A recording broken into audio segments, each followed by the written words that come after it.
യേശുവിൽ ഏറ്റവും അനുഗ്രഹീതരായ പ്രിയപ്പെട്ടവരെ, വീണ്ടും ഒരു ദിവസം കൂടി ദൈവത്തിൻ്റെ ജീവനുള്ള പ്രത്യാശ നൽകുന്ന ആ വചനം എൻ്റെയും നിങ്ങളുടെയും ജീവിതത്തിലേക്ക് സ്വീകരിക്കുവാൻ പരിശുദ്ധാത്മാവ് ഒരുക്കിയിട്ടുള്ള നല്ല സമയത്തെ ഓർത്ത് നമുക്ക് നന്ദി പറയാം. ദൈവവചനത്തിലെ അത്ഭുതങ്ങൾ എൻ്റെ ജീവിതത്തിൽ നടക്കുന്ന സമയമാണിത്. ദൈവവചനത്തിൽ ദൈവം നിക്ഷേപിച്ചിരിക്കുന്ന ഒരുക്കിയിട്ടുള്ള അനുഗ്രഹങ്ങളെ ദൈവം നമ്മളിലേക്ക് പകരുന്ന സമയമാണിത്. ഇന്നൊരുപാട് സന്തോഷത്തോടെ പ്രത്യാശയോടെ നമുക്ക് ഈ വചനത്തിനായി ഒരുങ്ങാം. ഈ വചനം കേൾക്കുവാൻ പോകുന്ന നിങ്ങളെ, നിങ്ങളുടെ കുടുംബത്തെ, നിങ്ങളുടെ പ്രാർത്ഥനാ ആവശ്യങ്ങളെ ആദ്യ നിമിഷം തന്നെ ദൈവത്തിൻ്റെ കരങ്ങളിൽ ഏൽപ്പിച്ച് പ്രാർത്ഥിക്കുന്നു. ദൈവത്തിൻ്റെ ശക്തമായ സഹായം, ദൈവത്തിൻ്റെ ശക്തമായ സഹായം ഇന്ന് നിനക്ക് ലഭിക്കാനിടയാകട്ടെ. ദൈവത്തിൻ്റെ ശക്തമായ കരുണ, ദൈവത്തിൻ്റെ ശക്തമായ കരുതൽ എല്ലാ മേഖലകളിലും ഇന്ന് പ്രത്യേകമാം വിധം അനുഭവിക്കാനും മനസ്സിലാക്കാനും ഇടവരട്ടെ. ഒരാൾ സൂചിപ്പിച്ചതുപോലെ കരയാനും പറ്റുന്നില്ല, ചിരിക്കാനും പറ്റാത്ത ഉള്ളിലൊരു ഭാരമിരിക്കുന്ന അവസ്ഥയാണ് എൻ്റേത്. എനിക്ക് വേണ്ടി പ്രാർത്ഥിക്കണം. കരയാനും പറ്റുന്നില്ല, ഒട്ടും ചിരിക്കാനും പറ്റുന്നില്ല, ഉള്ളിലെന്തോ ഒരു ഭാരം വന്നിരിക്കുന്ന പോലെ. പല മനുഷ്യരും അവരുടെ ശരീരത്തിൽ, മനസ്സിൽ വലിയ ഭാരം, ടെൻഷൻ കൊണ്ടു നടക്കുന്നവരാണ്. നിന്റെ ഭാരം ദൈവത്തെ ഏൽപ്പിക്കുക, അവിടുന്ന് അത് നോക്കിക്കൊള്ളും. നിന്റെ ഭാരം ദൈവത്തിൽ ഏൽപ്പിക്കുക. ഈ പ്രഭാതത്തിൽ തന്നെ പ്രാർത്ഥിക്കട്ടെ. കർത്താവേ, അങ്ങയുടെ വചനം ശ്രവിക്കുന്ന ഏതെങ്കിലും വ്യക്തികൾ ടെൻഷനിലോ ഭാരത്തിലോ രോഗാവസ്ഥയിലോ സങ്കടത്തിലോ ഇരിക്കുന്നെങ്കിൽ അവർക്ക് വേണ്ടി ഞങ്ങൾ പ്രാർത്ഥിക്കുന്നു. ആ കുടുംബത്തിന് വേണ്ടി പ്രാർത്ഥിക്കുന്നു. ദൈവത്തിൻ്റെ കരുതലുള്ള കരം, കരുണയുടെ സാന്നിധ്യം നിങ്ങളുടെ മേൽ വെളിപ്പെടാനിടയാകട്ടെ. വചനത്തിലെ അത്ഭുതങ്ങൾ നിന്നിൽ സംഭവിക്കട്ടെ. വചനത്തിലെ അനുഗ്രഹങ്ങൾ നിങ്ങളിൽ എത്തിച്ചേരട്ടെ. വചനത്തിലെ സന്തോഷം നിങ്ങളിൽ നിറയട്ടെ. വചനത്തിലെ ധൈര്യം നിങ്ങളിൽ നിറയട്ടെ. വചനത്തിലെ പ്രത്യാശ നിങ്ങളിൽ നിറയട്ടെ. വചനത്തിലെ ആനന്ദം നിങ്ങളിൽ നിറയട്ടെ. നിങ്ങൾക്ക് വേണ്ടി, നിങ്ങളുടെ കുടുംബത്തിന് വേണ്ടി ഇന്ന് പ്രത്യേകം പ്രാർത്ഥിക്കുന്നു. ഇന്ന് പ്രതീക്ഷയോടെ ഈ വചനം ഒന്ന് ശ്രദ്ധിക്കാം. സങ്കീർത്തന പുസ്തകം 9-ാം അധ്യായം 10-ാമത്തെ വാക്യം. സങ്കീർത്തനം 9-ാം അധ്യായം 10-ാമത്തെ വാക്യം. അങ്ങയുടെ നാമം അറിയുന്നവർ അങ്ങയിൽ വിശ്വാസമർപ്പിക്കുന്നു.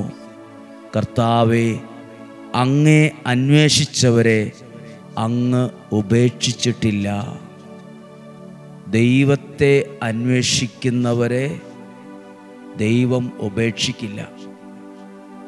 ഉപേക്ഷിക്കുക, ആ വാക്ക് ഒത്തിരി വേദനയുള്ളൊരു വാക്കാണ്. കൂടെ നിന്നൊരാൾ ഉപേക്ഷിച്ചാൽ, ഒത്തിരി സ്നേഹം തന്നിട്ട് പെട്ടെന്ന് സ്നേഹം കിട്ടാതെ ആ സ്നേഹത്തെ ഉപേക്ഷിച്ച് കളഞ്ഞാൽ പല വ്യക്തികളും മാനസികമായും ശാരീരികമായും തകർന്നും പരാജയപ്പെട്ടും വരെ പോകും. ദൈവത്തിൻ്റെ വചനം ഉറപ്പ് തരുവാണ്, ദൈവത്തെ അന്വേഷിക്കുന്നവരെ അവിടുന്ന് ഒരിക്കലും ഉപേക്ഷിക്കുകയില്ല.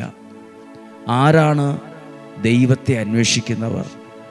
ദൈവവചനം കേൾക്കുന്ന ഞാനും നിങ്ങളും ദൈവത്തെ അന്വേഷിക്കുന്നവരാണ്. ദൈവത്തെ അന്വേഷിക്കുന്നവർക്ക് ദൈവം ഉറപ്പ് കൊടുത്തിട്ടുള്ളൊരു വാഗ്ദാനമാണ്. എന്തെല്ലാം പ്രതിസന്ധികൾ വന്നോട്ടെ, എന്തെല്ലാം പ്രയാസങ്ങൾ വന്നോട്ടെ, എന്തെല്ലാം ഇഷ്ടക്കേടുകൾ, അസ്വസ്ഥതകൾ, വെല്ലുവിളികൾ, പ്രതിസന്ധികൾ ഒക്കെ വെളിപ്പെട്ടോട്ടെ, പക്ഷേ എന്നെ ഉപേക്ഷിക്കാത്തൊരു ദൈവം എൻ്റെ കൂടെയുണ്ട്. വചനം പറയുന്ന വാക്ക് വളരെ ഹൃദയസ്പർശിയാണ്. ദൈവത്തെ സ്നേഹിക്കുന്നവരെ അവിടുന്ന് ഒരിക്കലും ഉപേക്ഷിക്കുകയില്ല. തൻ്റെ നാമം അറിയുന്നവർ അങ്ങയിൽ വിശ്വാസമർപ്പിക്കും. അപ്പോൾ വിശ്വാസമർപ്പിക്കുന്നവരെ, ദൈവത്തെ അന്വേഷിക്കുന്നവരെ മനുഷ്യൻ ഉപേക്ഷിച്ചാലും, മനുഷ്യൻ കണ്ടില്ലെന്ന് നടിച്ചാലും, മനുഷ്യൻ എഴുതിത്തള്ളിയാലും, മനുഷ്യൻ വിമർശിച്ചാലും, ഒറ്റപ്പെടുത്തിയാലും, സ്വർഗത്തിലെ ദൈവത്തിൻ്റെ ഉറപ്പുള്ളൊരു വാഗ്ദാനമാണ്, ആ നാമത്തിൽ വിശ്വാസം അർപ്പിച്ചവരെയും ആ ദൈവത്തെ അന്വേഷിക്കുന്നവരെയും അവിടുന്ന് ഒരിക്കലും ഉപേക്ഷിക്കുകയില്ല. ഇത് വിശ്വാസത്തോടെ ഇന്ന് ഏറ്റെടുക്കുമ്പോൾ നിങ്ങളിൽ ഈ അനുഭവങ്ങൾ ഉണ്ടാകും. വിശ്വാസത്തോടെ ഏറ്റെടുക്കുമ്പോൾ ദൈവപ്രവൃത്തി ജീവിതത്തിൽ വരുന്ന അനുഭവം ഉണ്ടാവും. ദൈവമേ, ഞങ്ങൾ വിശ്വസിക്കുന്നു, അങ്ങയിൽ വിശ്വാസം അർപ്പിച്ചിരിക്കുന്ന, അങ്ങയെ അന്വേഷിക്കുന്ന എന്നെ അവിടുന്ന് ഒരിക്കലും ഉപേക്ഷിക്കുകയില്ലെന്ന്. എൻ്റെ കുടുംബത്തെ എൻ്റെ ദൈവം ഒരിക്കലും ഉപേക്ഷിക്കില്ല. എൻ്റെ തലമുറയെ ദൈവം ഒരിക്കലും ഉപേക്ഷിക്കുകയില്ല. കാരണം ഞാൻ എത്രയോ നാളുകളായി അങ്ങയുടെ വചനത്തെ കേൾക്കുന്നു. അങ്ങയുടെ വചനം എത്രയോ പേരിലേക്കാണ് ഞാൻ അയച്ചു കൊടുത്തത്, എത്തിച്ചു കൊടുത്തത്. അതൊക്കെ എനിക്ക് അങ്ങയിൽ വിശ്വാസം അർപ്പിച്ചതുകൊണ്ടും അങ്ങയുടെ നാമത്തെ അറിയുന്നത് കൊണ്ടുമല്ലേ. അങ്ങനെയുള്ളവരെ ദൈവം ഒരിക്കലും തള്ളിക്കളയുകയില്ല. പ്രിയപ്പെട്ടവരെ, ഈ ദൈവവചനം ഞാനിങ്ങനെ ചിന്തിക്കുന്നൊരു കാര്യമാണ്. നമുക്കിന്നത്തെ സംവിധാനവും ഒക്കെ അനുസരിച്ച് നമ്മുടെ കരങ്ങളിൽ ഫോണും അതുപോലുള്ള ടെക്നോളജികളുണ്ട്, ഗ്രൂപ്പുകളുമൊക്കെ ഉണ്ട്. നമ്മുടെ ഒരു വിരൽ മതി ലോകത്തെവിടെയായിരുന്നാലും ദൈവത്തിൻ്റെ വചനം വേറൊരാളിൽ എത്തിച്ചു കൊടുക്കാൻ. ഒരു വിരൽ മതി, ആ വിരലിൻ്റെ ഒരു ചലനം മതി. പക്ഷെ നമുക്കറിയാം, തൂമ്പയെടുത്ത് എത്ര വേണം കിളയ്ക്കും, അല്ലെങ്കിൽ എന്തെല്ലാം വലിയ വീര്യപ്രവർത്തികൾ നമ്മുടെ കരങ്ങൾ കൊണ്ട് ചെയ്താലും ദൈവവചനം ഒരു വിരൽ കൊണ്ടൊന്ന് ഒരാളിലേക്ക് അയച്ചു കൊടുക്കാൻ നമുക്ക് ഭയങ്കര മടിയായിരിക്കും. ഞാൻ അയക്കണോ? ഇനി അവരെന്തേലും വിചാരിക്കില്ലേ? അവർക്കൊന്നും കൊടുക്കണ്ട. പ്രിയപ്പെട്ടവരെ, ദൈവത്തിൻ്റെ വചനം അറിയാത്തൊരാളിലേക്ക് എത്തിച്ചു കൊടുക്കുന്നത്, അത് ദൈവത്തിൻ്റെ രാജ്യം, ദൈവനാമ മഹത്വത്തിനായി ചെയ്യുന്നത്, ദൈവസ്നേഹത്തെ പ്രതി ചെയ്യുന്നത് ഏത് വിധത്തിലത് മാറുമെന്നറിയാമോ? ദൈവത്തെ അന്വേഷിക്കുന്നവർ, ദൈവത്തിൽ വിശ്വാസം അർപ്പിക്കുന്നവർക്കൊക്കെ അങ്ങനെ ചെയ്യാൻ പറ്റത്തുള്ളൂ. ഞാൻ അറിഞ്ഞ ദൈവത്തെ, എനിക്ക് അനുഭവമായ ദൈവത്തെ ഞാൻ കൊടുക്കുന്നത് അതൊരു അഭിമാനമാണ്, അതൊരു അനുഗ്രഹമാണ്, അതൊരു സാക്ഷ്യമാണ്, അത് ദൈവത്തിൻ്റെ നിയോഗമാണ്, അത് അതിശ്രേഷ്ഠമാണ്, അമൂല്യമാണ്. പ്രിയപ്പെട്ടവരെ, ദൈവത്തിൻ്റെ വചനം ഇന്ന് നമ്മൾ കേട്ടത് വിശ്വാസത്തോടെ ഒന്ന് പ്രാർത്ഥിച്ചെടുത്തേ. അതെൻ്റെ ഭവനത്തിന് വേണ്ടി ഒന്ന് എടുത്തേ. അതെൻ്റെ മക്കൾക്ക് വേണ്ടി, എൻ്റെ നിയോഗത്തിന് വേണ്ടി ആ വചനം ഒന്ന് വിശ്വസിച്ചേ. ആ വചനം ഞാൻ വിശ്വസിക്കുമ്പോൾ ഒരു ദൈവപ്രവൃത്തി എൻ്റെ വീട്ടിൽ നടക്കുന്നത് വിശ്വാസത്തിൽ കണ്ടേ. ഒരനുഗ്രഹത്തിന് ദൈവം തുടക്കമിടുന്നത് കണ്ടേ.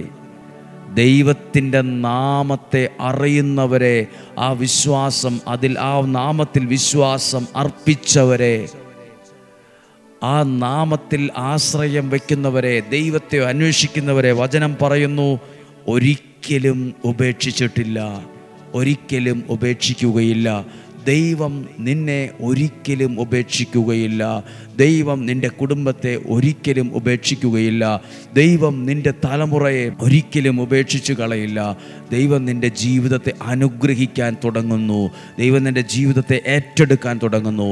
ഈ വചനത്തിലൂടെ, ഇന്ന് യേശുവിൻ്റെ ആശീർവാദ വചനത്തിലൂടെ നമുക്ക് സ്വീകരിക്കാം. പ്രിയപ്പെട്ടവരെ, ഈ വചനം സ്വീകരിക്കുന്ന എല്ലാ പ്രിയപ്പെട്ടവരെയും സമർപ്പിക്കുന്നു. ഈ വചനം സ്വീകരിച്ചവർ, എഴുതി വച്ചവർ, ഒരുങ്ങിക്കേട്ടവർ, ഈ വചനം അയച്ചു കൊടുത്തപ്പോൾ എനിക്കൊന്നും ഇങ്ങനത്തെ വചനം അയക്കേണ്ടെന്ന് പ്രത്യേകം നിങ്ങളോട് പറഞ്ഞവരെ ഓർത്ത് പ്രാർത്ഥിക്കുക. ഇന്നല്ലെങ്കിൽ നാളെ അവർ ദൈവത്തിൻ്റെ വചനത്തെ സ്വീകരിക്കും. ഏതെല്ലാം പ്രാർത്ഥനാ വിഷയങ്ങളും നിയോഗങ്ങളുമായിട്ടാണോ ഈ വചനങ്ങളൊക്കെ സ്വീകരിക്കാൻ തുടങ്ങുന്നത്, ആ മേഖലകളിലൊക്കെ ദൈവത്തിൻ്റെ കരം വെളിപ്പെടട്ടെ. പ്രത്യേകിച്ച് റിസൾട്ടിന് വേണ്ടി കാത്തിരിക്കുന്ന കുഞ്ഞുങ്ങളുണ്ട്. നല്ല റിസൾട്ട് ഉണ്ടാകട്ടെ, നല്ല വിജയമുണ്ടാകട്ടെ, നല്ല കോഴ്സുകൾ പഠിച്ച് ഉയർന്ന നിലകളിലെത്താൻ ദൈവം അനുഗ്രഹമുള്ള ഭാഗ്യം തരട്ടെ എന്ന് പ്രാർത്ഥിക്കുന്നു. ഈ വ്യാഴം വെള്ളി ദിവസങ്ങൾ ഏറ്റവും അനുഗ്രഹത്തോടെ പ്രാർത്ഥിക്കുന്ന ദിവസങ്ങളാകുവാൻ നിങ്ങളും പ്രാർത്ഥിക്കുമല്ലോ. യേശുവിൻ്റെ നാമത്തിൽ എല്ലാവരെയും ഓർക്കുന്നു. ദൈവസ്നേഹത്തെ പ്രതി നിങ്ങൾക്ക് വേണ്ടി പ്രാർത്ഥിക്കുന്നു. നമ്മുടെ കർത്താവ് ഈശോ മിശിഹായുടെ കൃപയും പിതാവായ ദൈവത്തിൻ്റെ സ്നേഹവും പരിശുദ്ധാത്മാവിൻ്റെ സഹവാസവും നിങ്ങളോടുകൂടെ ഉണ്ടായിരിക്കട്ടെ, നിങ്ങളുടെ കുടുംബത്തിൽ ഉണ്ടായിരിക്കട്ടെ. നിങ്ങളുടെ യാത്രകളിൽ ശരീരത്തിൻ്റെ അകവും പുറവും ദൈവത്തിൻ്റെ സാന്നിധ്യവും സംരക്ഷണവും ഉണ്ടാകട്ടെ. കുടുംബത്തിനകത്ത് ദൈവിക സമാധാനം നിറയട്ടെ, ദൈവത്തിൻ്റെ സ്വസ്ഥത നിറയട്ടെ, സൗഖ്യം നിറയട്ടെ, നന്മ നിറയട്ടെ. തലമുറകൾ ദൈവനാമത്തിൽ അനുഗ്രഹം പ്രാപിക്കട്ടെ. നിങ്ങളുടെ സാമ്പത്തികം അനുഗ്രഹം പ്രാപിക്കട്ടെ, ജോലി അനുഗ്രഹം പ്രാപിക്കട്ടെ, ബന്ധങ്ങൾ അനുഗ്രഹമാകട്ടെ. യേശുവിൻ്റെ നാമത്തിൽ ഏൽപ്പിച്ച് അനുഗ്രഹിച്ച് പ്രാർത്ഥിക്കുന്നു.